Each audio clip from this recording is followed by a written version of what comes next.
ရှင်လမ်းပါစေရှင်လမ်းပါစေကိုယ်စိတ်နှဖျားချမ်းမှချမ်းသာရှင်လမ်းရပါစေရေလိုအေးလိုပန်းလို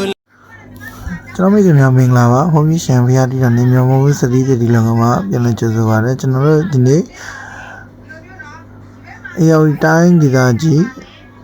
ပန်းတော်မြို့နယ်နေကောကြီးရာမှာကျွန်တော်တို့ညံတော်ဆက်တက်ပြီးရွှေတကုံစီကိုလာရောက်တည်ထားခြင်းဖြစ်ပါတယ်ကျွန်တော်ညံတော်ဆက်တက်ပြီးရွှေတကုံစီတစုအရန်စီလေးရတော့3ပေ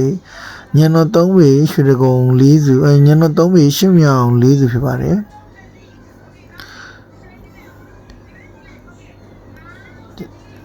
စေရီတက်ဆင်ခြင်းအပိုင်းကိုတော့ကျွန်တော်တို့ကအာမခံ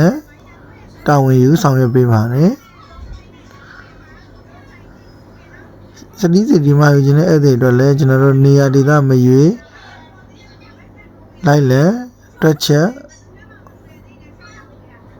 ပေးပါတယ်ခင်ဗျစုံစမ်းခြင်း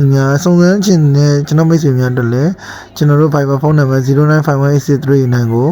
ဆက်သွယ်ပြီးတော့စတိစီနဲ့စတိမြန်မာမှုနဲ့ပတ်သက်လို့စုံစမ်းလို့ရပါတယ်ခင်ဗျမေးမြန်းလို့ရပါတယ်ခင်ဗျကျေးဇူးတင်ပါတယ်ခင်ဗျအားလုံးကျမချမ်းသာကြပါစေ